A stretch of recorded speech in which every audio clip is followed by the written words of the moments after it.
എല്ലാവർക്കും പുതിയൊരു വീഡിയോയിലേക്ക് സ്വാഗതം.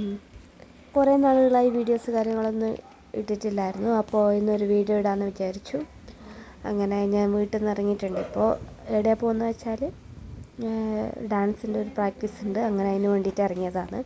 അപ്പോൾ നടന്നുകൊണ്ടാണ് പോകുന്നത്. അപ്പോൾ നടന്നു പോകുന്നതിനിടയ്ക്ക് എടുത്തിട്ടുള്ള കുറച്ച് വീഡിയോസ് കാര്യങ്ങളൊക്കെയാണ് ഉൾപ്പെടുത്തിയിട്ടുള്ളത്. അപ്പോൾ ഇതാണ് എൻ്റെ കാസർഗോഡിലെ നാട്. അപ്പോൾ ഇന്ന് ഞാൻ ഒറ്റയ്ക്കേ ഉണ്ടായിരുന്നുള്ളൂ. അങ്ങനെ അതുകൊണ്ടാണ് ഞാൻ ഇങ്ങനെ വീഡിയോസ് കാര്യങ്ങളെല്ലാം എടുത്തുകൊണ്ട് ഇങ്ങനെ നടക്കുന്നത്. അപ്പോൾ ഇതാണ് തനുമോള് പോകുന്ന അംഗനവാടി കേട്ടോ. അങ്ങനെ നടന്നുകൊണ്ട് പോകുന്നതാണ്. അപ്പോൾ മഴയും കാര്യങ്ങളൊന്നുമില്ല, നല്ല വെയിലുണ്ട്. അതുകൊണ്ടാണ് കുടയും ചൂടിയിട്ടാണ് നടക്കുന്നത്. പിന്നെ അത്യാവശ്യം കാറ്റ് വരുന്നുണ്ടായിരുന്നു. ഇവിടെ മഴയാണെങ്കിൽ അടിപൊളി മഴയാണ്, വെയിലാണെങ്കിൽ സഹിക്കാൻ പറ്റാത്ത ചൂടായിരിക്കും. അതൊരു ചെറിയ വെയിൽ വന്നാൽ തന്നെ നല്ല ചൂടാണ് ഇവിടെ. അപ്പോൾ അങ്ങനെ ഇതാണ് നമ്മളെ ബസ് സ്റ്റോപ്പ്, ശാന്തിഗുരി എന്നാണ് സ്ഥലത്തിൻ്റെ പേര്. അപ്പോൾ ഇതിലൂടെയാണ് നമ്മൾ വന്നത്. അപ്പോൾ നമ്മളെ പ്രാക്ടീസ് നടക്കുന്നത് പറഞ്ഞാൽ ഗായത്രി മന്ദിരത്തിലാണ്. അപ്പോൾ ഇത് ഉപ്പളക്ക് പോകുന്ന റോഡാണ്. അപ്പോൾ റോഡ് സൈഡിൽ തന്നെയാണ് നമ്മൾ പ്രാക്ടീസ് ചെയ്യാൻ പോകുന്ന മന്ദിരം ഉള്ളത്.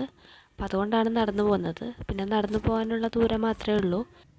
ഡാൻസ് എന്ന് പറയുമ്പോൾ തിരുവാതിരയാണ് കേട്ടോ. അപ്പോൾ വിനായക ചതുർത്ഥി ആവാനായിട്ടുണ്ട്. അപ്പോൾ അതിൻ്റെ ഭാഗമായിട്ടുള്ള പ്രോഗ്രാമാണ്. അപ്പോൾ വിനായക ചതുർത്ഥിയുടെ അന്ന് ഉച്ചക്കാണ് പ്രോഗ്രാം. അപ്പോൾ അതിൻ്റെ ഭാഗമായിട്ടുള്ള ഡാൻസ് കാര്യങ്ങളൊക്കെയാണ്. അതിൻ്റെ പ്രാക്ടീസിന് വേണ്ടിയിട്ടാണ് പോകുന്നത്.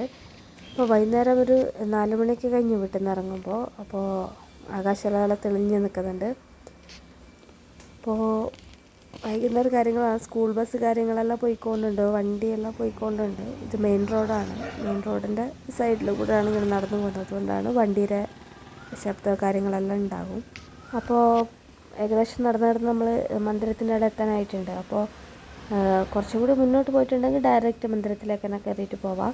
അപ്പോൾ നമ്മളിപ്പോൾ ഇവിടുന്ന് പോകുന്നത് കൊണ്ട് ഇതിലെ കൂടി ഒരു ഷോർട്ട് വഴിയുണ്ട്, അതിലേക്ക് കൂടി കയറിയിട്ട് പോകാമെന്ന് വിചാരിച്ചു. നമ്മൾ ഷോർട്ട് കട്ടിലെ കൂടി നേരെ കയറി മന്ദിരത്തിനടുത്താനായിട്ടുണ്ട്. ഏകദേശം എത്തി. അപ്പോൾ മന്ദിരത്തിൻ്റെ അവിടെ നിന്ന് തന്നെ നോക്കിയാൽ നമുക്ക് പുറത്തേക്കുള്ള റോഡ് കാണും. അപ്പോൾ ഇതാണ് മെയിൻ റോഡ് വരുന്നത്. അപ്പോൾ ഇന്നത്തെ വീഡിയോ ഇത്രയൊക്കെ ഉള്ളൂ. ബായ്. പുതിയൊരു വീഡിയോ ആയിട്ട് വീണ്ടും കാണാം.